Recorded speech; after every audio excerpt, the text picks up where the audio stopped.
Hello, good morning, शुभ सकाळ, श्री स्वामी समर्थ. तर सगळ्यांना माहीतच आहे सध्या अधिक मास आहे आणि अधिक मासामध्ये प्रत्येक दिवसाचं एक वेगळंच महत्त्व असतं. तर त्यातच उद्या असणाऱ्या म्हणजेच सोमवारी श्रीकृष्ण जन्माष्टमी आहे. तर त्या श्रीकृष्ण जन्माष्टमीला आपण घरातील छोट्या मुलांना संस्कार लावण्यासाठी व आपल्या घरातील वातावरण प्रसन्न होण्यासाठी काय करायला पाहिजे तर ते आपण आजच्या ह्याच्यामध्ये पाहूयात. तसं पाहायला गेलं तर श्रीकृष्ण जन्माष्टमी ही नंतर असते हे तर सगळ्याला माहीतच आहे. त्यावेळेस आपण साजरी करतो, पण 3 वर्षामधून एकदा येणारा हा अधिक महिना म्हणजेच धोंड्याचा महिना, या महिन्यामध्ये येणारी ही श्रीकृष्ण जन्माष्टमी विशेष मानली जाते. म्हणून आजच्या दिवशी सुद्धा आपण बाळकृष्णाची पूजा करणं अत्यंत महत्त्वाचं आणि फलदायी मानलं जातं. तर त्यासाठी आपण पाहूयात की ही पूजा कधी आहे, त्याचं मुहूर्त काय आहे, पूजाविधी काय आहे, त्याची मध्यपूजा कधी करायला पाहिजे, त्या अष्टमीची तिथी कधी प्रारंभ होणार आहे आणि कधी समाप्ती आहे, हे सर्व आपण आजच्या ह्या छोट्याशा व्हिडिओमध्ये पाहणार आहोत. तर चला मग व्हिडिओला सुरुवात करूयात.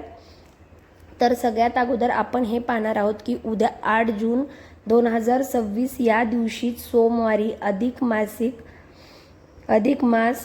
श्रीकृष्ण जन्माष्टमी साजरी केली जाते. तर हिंदू धर्मामध्ये या विशिष्ट तिथीला अत्यंत दुर्मिळ आणि पुण्यदायी मानलं जातं. या दिवशी भगवान श्रीकृष्णाच्या बालस्वरूपाची विशेष पूजा केली जाते.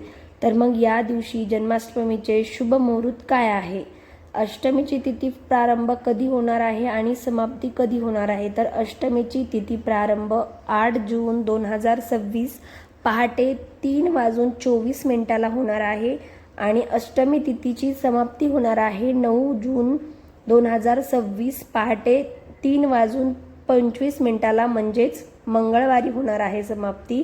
आणि या दिवशी आपण पूजा योग्य पद्धतीने बाळकृष्णाची कशी करायला पाहिजे हे पाहिलं. तर सगळ्यात अगोदर जर आपल्याला सकाळी लवकर उठून पूर्ण घर वगैरे स्वच्छ करून घ्यायचं आहे, छान स्नान करायचं आहे आपल्याला आणि बाळकृष्णाजवळ देवासमोर नमस्कार करायचा आहे. आणि आजच्या दिवशी आपल्याला उपवाससुद्धा जर शक्य असेल तर करायचा आहे. श्रीकृष्णाची आपल्या घरात मूर्ती किंवा फोटो असेल तर त्याच्यासमोर नमस्कार करायचा आहे सकाळी. तर पूजासुद्धा आपल्याला आजच्या दिवशी करायची आहे. याने आपल्या घरातील छोट्या मुलांवर चांगले संस्कार होतील आणि महत्त्वाचं म्हणजे आपल्या घरामध्ये अतिशय प्रसन्न आणि एकदम पॉझिटिव्ह एनर्जी निर्माण होईल, घरातील वातावरण प्रसन्न होईल. त्यामुळे आपल्याला ही श्रीकृष्ण जन्माष्टमीच्या दिवशी अशा पद्धतीने बाळकृष्णाची पूजा करायची आहे. तर बाळकृष्णाचे पूजा मांडणी कशी करायची, तर श्रीकृष्णाची मूर्ती किंवा फोटो कुठलीही गोष्ट असेल आपल्याकडे त्याला अगोदर स्थापन करायचं आहे. मूर्ती असेल तर अजून छान, प्रत्येकाच्याच देवाऱ्यामध्ये बाळकृष्ण असतोच. तर बाळकृष्णाची मूर्ती आपल्याला घ्यायची आहे ताटामध्ये. बाळकृष्णाला अगोदर पाण्याने स्नान घालायचे आहे आणि नंतर पंचामृताने. तर पंचामृताने आपल्याला व्यवस्थित बाळकृष्णाला छान स्नान घालून घ्यायचे आहे. नंतर बाळकृष्णाला पाटावर स्थापन करून आपल्याला त्याला फूल वगैरे व्हायचं आहे, डोक्यावर थोड्याशा अक्षदा वगैरे टाकायच्या आहेत. आणि नंतर आपल्याला नैवेद्यामध्ये बाळकृष्णाचं आवडतं लोणी साखर, त्याला आपण माखन मिश्री असं सुद्धा म्हणतो.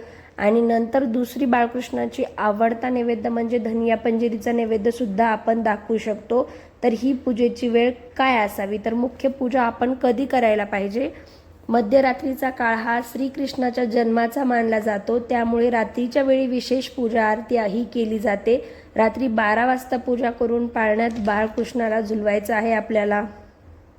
या दिवशी बरेचसे भाविक कडक उपवास करतात, काही जण फळं वगैरे सुद्धा खाऊन उपवास ठेवतात. तर आपल्याला जसं बरं पडेल त्या पद्धतीनं आपण ही पूजा किंवा हा उपवास करू शकतो. श्रीकृष्णाची पूजा करताना आपल्याला ओम नमो भगवते वासुदेवाय या मंत्राचा सारखा जाप करायचा आहे. भगवान श्रीकृष्णाचं नामस्मरण करायचं आहे. श्रीकृष्णाचा आपल्या घरामध्ये आशीर्वाद राहावा ही श्रीकृष्णाला प्रार्थना करायची आहे. आणि महत्त्वाचं म्हणजे आपण जेव्हा श्रीकृष्णाची पूजा करणार आहोत तेव्हा आपल्या घरातील छोट्या मुलांना, घरातील सर्वजणांना घेऊन आपल्याला ही पूजा करायची आहे, जेणेकरून घरातील सगळ्यांवरच बाळकृष्णाचा आशीर्वाद राहील आणि घरातलं वातावरण अतिशय प्रसन्न होईल. रात्रीसुद्धा आपल्याला भजन कीर्तन करायचं आहे. हरे राम हरे कृष्णा हरे राम या नामाचा जप करून आपल्याला आजच्या दिवशी आनंदोत्सव साजरा करायचा आहे. तसं तर जन्माष्टमी सगळ्यांना वाटत असेल की वर्षातून एकदाच येते आणि ती जन्माष्टमी नंतर समोर आहे, ते खरं आहे. ऑगस्ट महिन्यामध्ये आहे जन्माष्टमी, पण अधिक मासातील ही 3 वर्षातून एकदा येणारा योग आहे आणि खरंच सांगते खूप पावन योग आहे हा. या दिवशी आपण आपल्या मुलांच्या चांगल्या आयुष्यासाठी, चांगल्या आरोग्यासाठी बाळकृष्णाची पूजा नक्कीच केली पाहिजे. कृष्णाला हे आपल्या लेकराचं प्रतीक मानलं जातं किंवा आपल्या घरातील बाळाचं प्रतीक मानलं जातं. त्यामुळे बाळकृष्णाची, भगवान श्रीकृष्णाची ही पूजा केल्याने आपल्या घरातील मुलांवर संकट वगैरे टळतं आणि त्यांच्यावर चांगले संस्कार होतात. तसंच घरातील वातावरणसुद्धा खूप जास्त प्रसन्न राहतं. तर अशा पद्धतीने आपल्याला उद्या म्हणजेच सोमवारी बाळकृष्णाची अशा पद्धतीने मासिक श्रीकृष्ण जन्माष्टमीच्या दिवशी पूजा करायची आहे. जर शक्य असेल तर सगळ्यांनी घरातील उपवास ठेवायचा. शक्य नसेल तर आपण नुसती पूजा केली तरीही चालते. मध्यरात्रीला पूजा करायची, कारण भगवान श्रीकृष्णाचा जन्म मध्यरात्री 12 वाजता झालेला आहे. तर अशा पद्धतीने आपल्याला उद्या 8 जून 2026 सोमवारी या दिवशी अधिक मासामध्ये बाळकृष्णाची कृष्ण जन्माष्टमी साजरी करायची आहे. तर कसा वाटला तुम्हाला हा व्हिडिओ कमेंट करून नक्की कळवा. आय होप तुम्हाला हा व्हिडिओ आवडला असेल.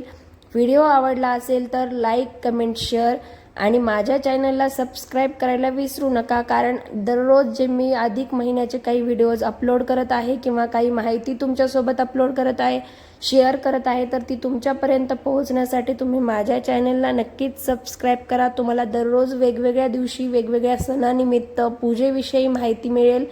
जर माझं या माहितीमध्ये काही चुकलं असेल तर कमेंट करून नक्की कळवा आणि व्हिडिओ आवडला असेल तर व्हिडिओला भरभरून प्रेम द्या आणि महत्त्वाचं म्हणजे व्हिडिओ शेवटपर्यंत पाहायला अजिबात विसरू नका. या व्हिडिओमध्ये बऱ्याचशा तुम्हाला महत्त्वाची माहिती भेटली असेल. तर व्हिडिओ आवडला असेल तर लाईक, कमेंट, शेअर आणि माझ्या चॅनलला सबस्क्राईब करायला विसरू नका. अधिक मासामध्ये काही अत्यंत फलदायी उपाय आहेत, ते सुद्धा मी माझ्या चॅनलवर अपलोड केलेले आहेत.